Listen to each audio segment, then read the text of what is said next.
নমস্কার বন্ধুরা, আমি সঞ্চিতাস এসেন্স রেসিপিসে আপনাকে স্বাগত।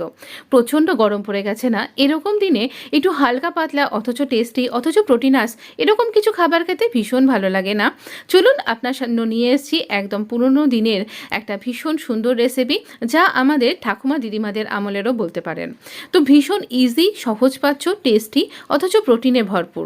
তো এই রেসিপিটা এই গরমের দিনের জন্য একদম পারফেক্ট। কিন্তু চলুন আমরা দেখে নেব এই সহজ রেসিপিটা।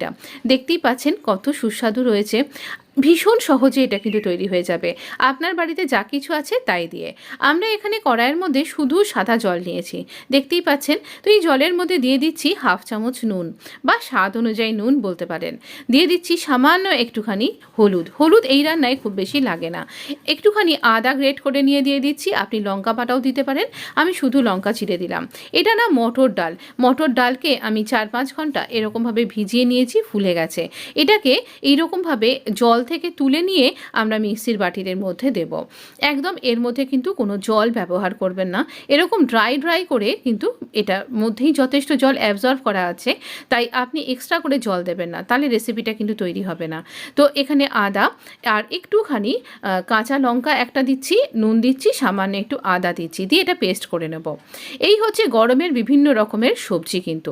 তো এই সবজিগুলোকে আমি এই রকম করে কাট করেছি। কুমড়ো, আলু রয়েছে, আপনি রাঙা আলুও দিতে পারেন। প্রথমে আমরা এখানে এই সবজিগুলোকে সব একসাথে করে দিয়ে দেব। ঝিঙে, পটল এগুলো কিন্তু আমি দিয়েছি, আপনি বরবটিও দিতে পারেন। বাড়িতে আপনার যেরকম সবজি আছে সবই দিয়ে দিন। বেশ 10-15 মিনিট এটা বেশ ফুটে গেছে, সবজিগুলো মোটামুটি বেশ সেদ্ধও হয়ে গেছে। এবারে এই যে ডাল বাটা, এই বাটা ডাল থেকে ছোট্ট ছোট্ট বড়ার মতন করে আমি এখানে এর মধ্যে দিয়ে দিচ্ছি। এই হচ্ছে আমার ওই বয়েলড ফ্রিটার্স।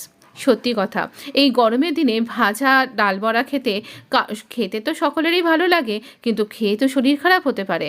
কিন্তু এই সুস্বাদু পদটা খেয়ে শরীর তো খারাপ করবেই না, উপরন্তু খাওয়াও ভালো আর খুবই সুস্বাদু। ডালের প্রোটিন একদম ঠিকঠাক থাকবে। খেয়াল রাখবেন এই সময় আঁচটা যেন মিডিয়াম থাকে, খুব কমিয়ে বা খুব বাড়িয়ে ফেলবেন না। বড়াগুলো দেবার সঙ্গে সঙ্গেই খুব বেশি নাড়াচাড়াও করবেন না। এই রকম আমি যতক্ষণ সময়ের অন্তর গ্যাপে দিচ্ছি, এই রকম অন্তর গ্যাপে দিন।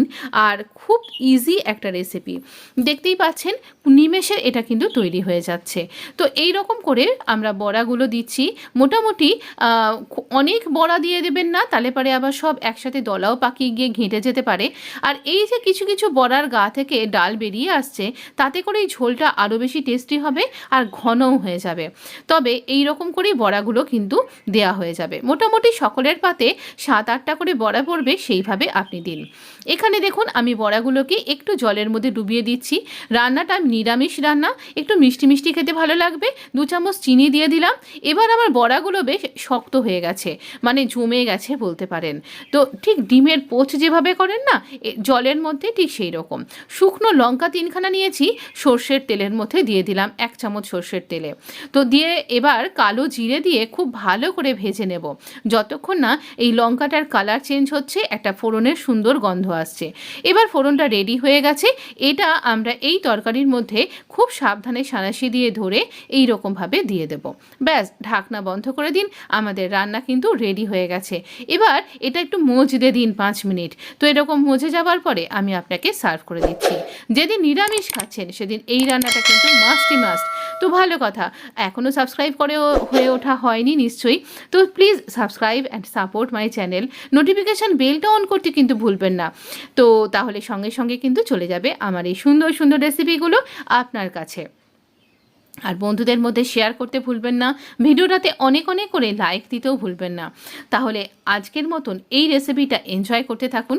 দেখেছেন বড়াগুলো কিন্তু সুন্দর হয়ে রয়েছে, যারই পাতে দেবেন সেই খুব ভালো বলবে। আর অবশ্য করেই একটা সুস্বাদু রেসিপি, সবজির রঙগুলো দেখুন একদম অক্ষুণ্ণ আছে।